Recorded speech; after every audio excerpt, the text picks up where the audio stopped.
On September 11th, 2001, our American way of life was attacked. Everyone remembers where they were that day and how their lives changed from that moment on. The American Legion is committed to honoring the memories of those we lost on 9/11 and in the global war on terrorism that followed. As part of that commitment, the American Legion Tango Alpha Lima podcast presents a special series, 9/11-20-20-20. 20 episodes in the 20 days leading up to the 20th anniversary of the attacks that changed the world. Each of the 20 guests delivers a unique, first-hand perspective on 9/11 and our nation's response. Here is one of those remarkable stories. All right, continuing our 9/11 series here today, we're going to be joined by Kim Campbell. Kim Casey Campbell has served in the Air Force for 24 years as a fighter pilot and senior military leader. She has flown 1,800 hours in the A-10 Warthog, including more than 100 combat missions protecting troops on the ground in both Iraq and Afghanistan. Thank you for that, incidentally. She is a distinguished graduate from the United States Air Force Academy, has an MBA from the University of London, and an MA in International Security Studies from the University of Reading in England. She also served as military assistant to the Undersecretary of Defense for Policy, advising the number 3 official in the Office of the Secretary of Defense on national security and defense policy formulation. She was the Air Force Senior Fellow at the Atlantic Council and most recently served as a director at the Center for Character and Leadership Development at the United States Air Force Academy. In 2003, Kim was awarded the Distinguished Flying Cross after successfully recovering her battle-damaged airplane after an intense close air support mission in Baghdad. And you can see part of that plane on the wall behind her, so I hope we're going to hear all about that. She's married to Scott Campbell and has 2 sons. So Kim, thank you very much for joining us today. Absolutely. Thanks for having me.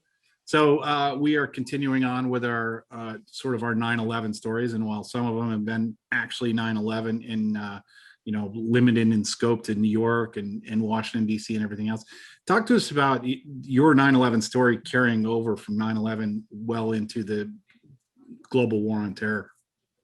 Yeah, absolutely. My 9/11 story starts when I was in A-10 training. And so on the morning of September 11th, I was actually in crew rest, sleeping because we were getting ready to fly a night mission.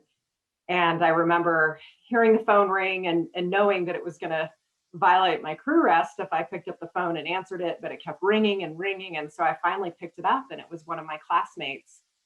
And he said, "Kim, turn on the TV." And my first thought is, what are you doing? You're waking me up and I'm going to not be able to fly tonight. And he said, "No, turn on the TV." And I turned on the TV, and this was after the first tower had been hit, and then watched the second tower get hit. And I think once the second one got hit for me, it was this realization that really life as we knew it had changed for me as an Air Force officer, as an A-10 pilot.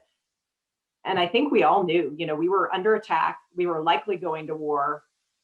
And all I could think about was, I'm still in training, I hope I'm going to be ready and able to go, because nobody wants a war. But in that moment when, America is under attack, I wanted to do my part. I wanted to do my part and be there for our troops on the ground. And so it was just kind of this moment where I think I knew that things were going to change pretty rapidly. And so we all piled into the main briefing room. The base was under lockdown, and we really just started talking about what was happening and what we might go do to respond. I finished up A-10 training a few months later, reported to the 75th Fighter Squadron at Pope Air Force Base at the end of 2001, and then very quickly deployed to Afghanistan in 2002. Yeah, so, I mean, if you went in Afghanistan in 2002, it was pretty early. Where were you guys operating out of, and what was kind of your op tempo when you were there? We started in Kuwait as part of Operation Southern Watch, and as really Anaconda kicked off, Operation Anaconda, and there was a need for close air support, they started moving A-10s into Afghanistan, into theater. And so we knew there was this possibility that we could go. So we started in Kuwait, and then they slowly started moving more and more airplanes forward. And we were stationed out of Bagram Air Base in Afghanistan, and we would rotate out. So we'd spend about a month or two there supporting troops on the ground, doing close air support missions.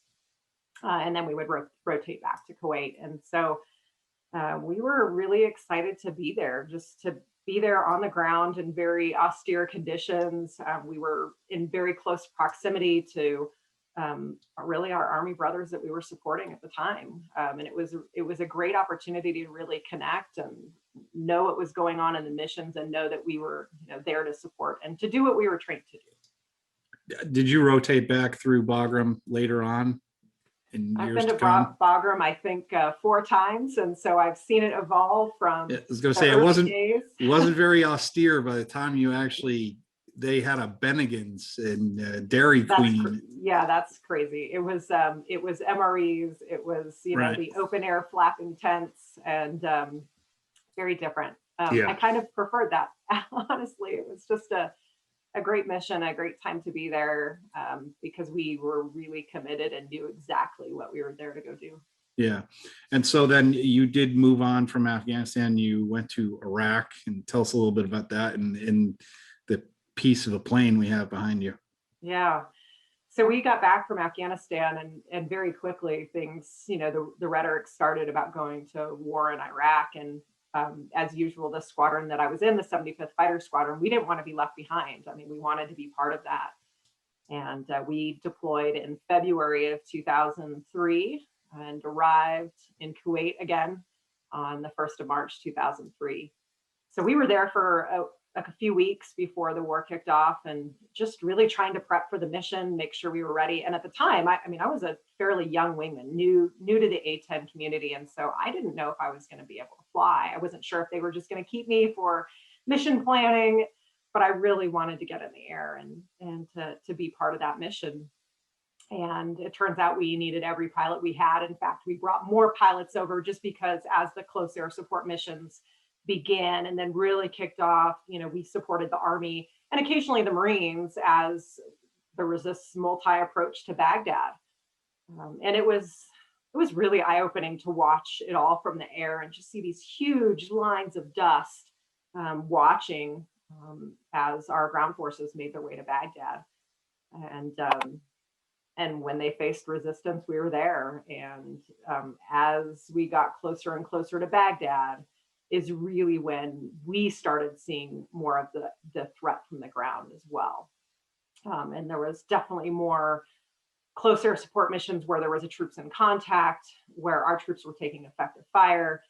And then we had multiple airplanes being engaged with surface to air, missiles, artillery, you name it. As we got closer to Baghdad, we could really see what we called the super MES, the missile engagement zone. The threat picked up for us significantly.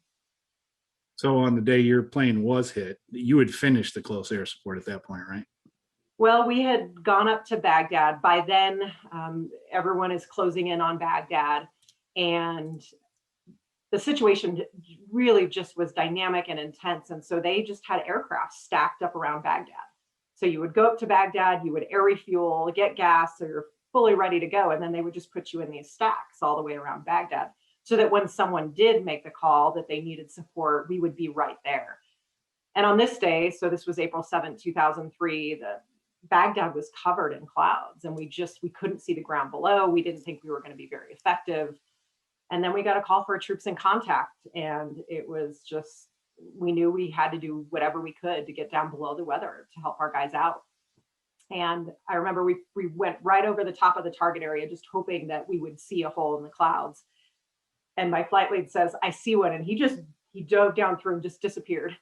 And then he said, all right, Casey, it's your turn. You can find a hole in the clouds. As soon as you see it, come on down through the weather.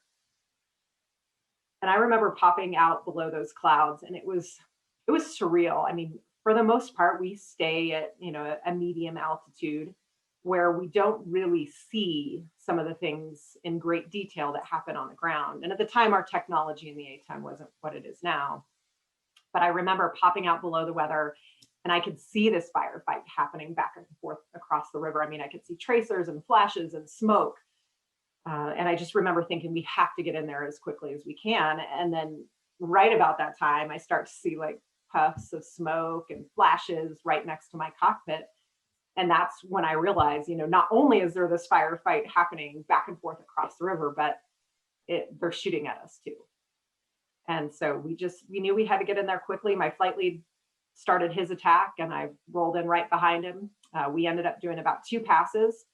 We knew that based on the intensity of the situation, we needed to do just a couple passes and then climb up and get our energy back, kind of reassess. And so as I was coming off on my last pass, I just felt and heard this huge explosion at the back of the airplane. And there was no doubt in my mind. I mean, I knew I had been hit. The airplane nosed over and I could just see Baghdad getting closer. I remember instinctively just pulling back on the control stick and nothing happened. I mean, it just continued to dive towards Baghdad. And so in that moment, I knew I had to quickly try to figure out what was going on. I remember looking down at my ejection handles and thinking about the last thing I want to do right now is pull those handles and then ride a parachute down into central Baghdad where we had just been scraping the enemy. Just didn't think that would go very well for me.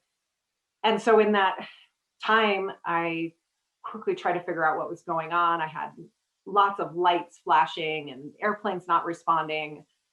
And I could see my hydraulic lights and hydraulic gauges, and hydraulics are what we use to fly our airplanes, and they were at 0. And so at that point, I knew I really had one option other than ejecting, and that was to switch into our backup emergency mode called manual reversion. And flip the switch, and the airplane just started climbing away from the ground. It's exactly like it was supposed to, exactly the way it was designed. And I think for me, that was the first moment I thought I could get out of there alive, that I could potentially recover and make it home. There you go.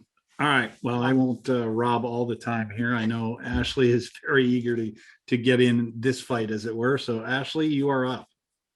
All righty. I just visualizing just the intensity of that moment and that decision making. And it just, for all of our service members out there, it's like we train, and then we have to take like this deep breath and then we just react and we make these decisions. Yeah. And Kim, you just describing that, I'm like, you have 2 options. You're like, well, this is it. But I think that a lot of that comes down to, your training, your leadership development. And I saw that you've recently served as the director for the Center of Character and Leadership Development at the Air Force Academy. Can you tell us a little bit about that? Sure. That moment for me, I'm actually really thankful it happened early in my career that you don't want those kind of things to happen, but it really was life-changing and life-altering for me, because when I saw that in a moment of fear, because I think we all feel fear in those moments, even fighter pilots who think they're tough and invincible. But I was terrified. But I didn't think about it at the time. I mean, I had to react, and it's all that training and preparation. And so I think, what I've learned and what I've tried to instill in our cadets at the Air Force Academy is that all those things that you do, whether it's basic training or, survival training, all the different things that we do that are hard, it helps us get better at doing hard things in the future. All that preparation, all that stress, it puts us in a, to have the training that in that moment when everything goes wrong, that you can just respond. You don't have to think about it. You don't have to worry about it. You just take action. And so I really tried to do that during my time at the academy, is to share with cadets. I mean, I think it's hard when you're younger to put things in perspective of why do you have to do all these things? And it's just painful and hard and stressful. And why do we really have to do it? And I think all those things that I have done leading up to that moment really prepared me so that I could take action. I mean, I didn't have time to ask for help. I mean, I didn't have time to open a checklist. I just had to react. And so I think that's the important thing with that training, is that hard things make you better at doing hard things. Absolutely. And I also saw, you've had, you were the number 3 official, advising, the Office of Secretary of Defense on national security and defense policy formulation. How do you think, again, like you've described these, experiences that you've had, how did they help prepare you for that stepping stone from your education transition and then also like still in service career? Yeah, that was a pretty exciting job. I was working for Miss Christine Wormuth at the time, who was the Undersecretary of Defense for Policy. Now she's the Secretary of the Army. And it was pretty impressive to work for her and just to see one, how much she cared about our men and women in uniform. And then because she's a senior civilian, because, you know, we have civilian control of the military, was really interesting for me to see things at that perspective. I'd spent my entire career at this tactical and operational level. And so to see things at that strategic level and how they work, and just from a personal perspective from her, to see how much she cared, how much she valued and trusted my opinion on big issues that I occasionally wasn't even sure, you know, I was prepared to respond for, but just gave her my perspective and my opinion based on my experience. And she really took that in and listened and valued it, to hear it directly from someone who had been through conflict and been in combat. And so that was an incredible experience. I really valued my time with her. And as much as I wish she would have been the Secretary of the Air Force, I'm happy that she's the Secretary of the Army as well. I was pretty excited when I saw that she was nominated. I was like, oh my gosh. I remember sharing her information and people were like, what? She was looking real fly getting out of the SUV. She's like, I'm here for day one. Let's make it happen. And I was just like, yes, a fangirl, total fangirl moment for me, but you know. Yeah, she's incredibly talented, incredibly smart, and just, you know, a very critical thinker, comes up with new ideas and creative thoughts. And the thing for me that I really enjoyed working with her, I almost turned down the job at first, because I have at the time had two fairly young kids. My husband was deployed to Afghanistan for the year, but she said, "Look, we'll make it work. I've got, you know, two girls of my own who were in high school at the time," and she was very supportive of that. And so we made it work. And that was really, for me, the first time that I had worked for a woman in a higher position that really set the example for me. I love it. I love it. Women empowering women, understanding, you know, life situations and just making it happen. Yeah. All my lady vets out there, all the folks that support us, we know what's up, right? Absolutely. All right, I'll toss it over to Jeff. Yeah, I don't have a lady vet example to give you. So I'm going to jump into you. I read your wiki as well, so I wanted to zone in on two very unique accomplishments for you, Colonel. You're Colonel, correct? I am. I actually, I'm currently on terminal leave, and I retire on the 1st of August. So I've got 2 days as of today. All right. Landing that career ably. So that's the first accomplishment. You talked about the artifact that's on your wall from that aircraft. And I did read, it's not in your bio because you're being a little humble, but it says you're the only human being that's ever landed that aircraft on manual. Is that a true story? That is not a true story. There were 3. Wikipedia is not correct. I know. I'm not responsible for that one. There were 3 attempts at landing an A-10 in manual reversion during Desert Storm. And unfortunately, we lost a pilot on the first attempt. We lost an airplane on the second one, and thankfully the pilot survived. And then the third attempt, one of the pilots successfully landed it. So I was the second to successfully land it in manual reversion. But I will tell you, and this is why I think stories are so important, is that I knew about those stories from Desert Storm. We had talked about them. You know, we share war stories all the time. I've read books on the A-10 and Desert Storm. And I was thankful because those pilots shared the stories. They shared about flying in manual reversion and how hard it was. I think those stories helped me get home safely because I knew about the guys that had come before me. I knew about their lessons. And so, no, I wasn't the first, and I'm incredibly thankful for the people that came before me that taught us how to do it, even through failure and mistakes. We learned and we're better for it, which is also my goal now, is to train, you know, the young upcoming A-10 pilots. And I spent time at our A-10 training talking about what to do if you get hit and have battle damage, and we've changed the way we train because of it. So no, long answer to your short question. Well, I wasn't. You know, interesting. You did not ruin my point. You've added a nuanced twist to it. So you were the second person which is still rare company, to successfully land that aircraft. You're also the second person in your family to graduate at the top of your class at the Air Force Academy. Who was the other person?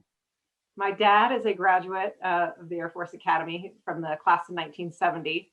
And he had some, I had some big shoes to fill following him, as he was the cadet wing commander in charge of all the 4,000 member cadet wing.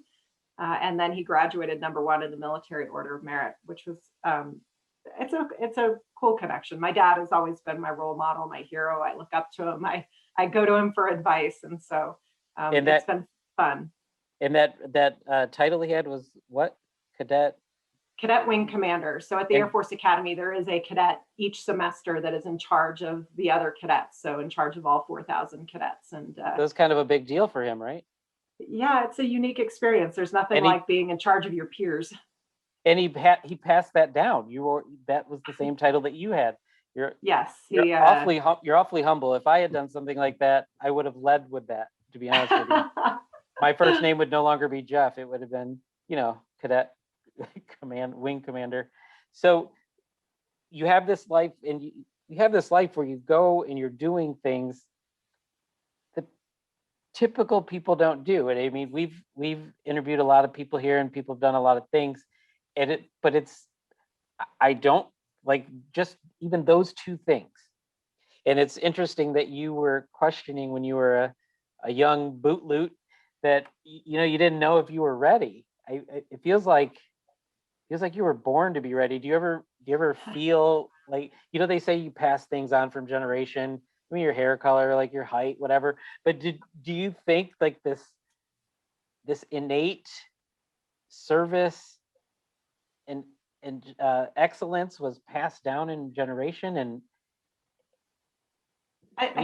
yeah, in some way, yes. I mean, the idea of service, certainly, my dad served in the military. He served in politics. My mom was an oncology nurse, and so she served in that way. And so I think that idea and that commitment of service is something that I did see from my parents. Did I feel like I was born to do it? From a personal perspective, it was something that I really wanted to go after. But my first attempt at getting into the Air Force Academy did not go so well. And I got rejected from the academy when I applied. And so it kind of makes you rethink, when you face that rejection and failure, it kind of makes you rethink a little bit, like, am I good enough to do this? Like, is this really what I'm meant to do? It turns out I didn't want to take no for an answer. And so I kept after it and was able to get accepted. But there have been moments like that throughout my career that, things can be going fine. And then all of a sudden you face a little setback, and it kind of makes you rethink a little bit. I struggled a little bit at pilot training with air sickness, of all things. And had a few rides that did not go well. And I think, it's really about how you turn those moments. Do you wallow in the failure? Now, don't get me wrong. I felt sorry for myself and, was upset and angry when these things happen. But like after that, you kind of got to get up again and dust yourself off and decide what's important to you. So yes, service was something that I had wanted to do for a long time, but it wasn't an easy road all the way. I mean, it kind of makes it more admirable to know that it wasn't a Lifetime movie where, oh, dad did it, and then his little girl grew up and did the same thing. It's almost more satisfying to hear that you persevered. It's more impressive that you went through some things, and just starting with that, going through the whole getting under the weather, super impressive to me. And it all, it started with you before 9/11, but I think 9/11 sounds like 9/11 still inspired you, because the way you talk, every story that you come across inspires you, and you take something from it. Yeah, absolutely. I think 9/11 for me really changed my view in terms of service. I mean, I think when I graduated from the academy, and even before, I mean, my goal was just to be a fighter pilot, right? I thought it would be cool. I liked the mission. It sounded fun. It sounded exciting. And then I really realized what this mission of flying in the A-10 and supporting our troops on the ground was all about. I really connected with the mission, and I found like my passion and my purpose was to support our troops on the ground. And I will tell you that I've had some of the most amazing moments and memories have been from people who reached out after Iraq and Afghanistan. I have a note that some guys, they came through our squadron and they wrote me a note because I wasn't there, I was flying, and just scribbled on a piece of paper, and it said, thanks for saving our ass over Baghdad today. That makes a difference. Like that's why I absolutely loved what I've done in my time in service. And in fact,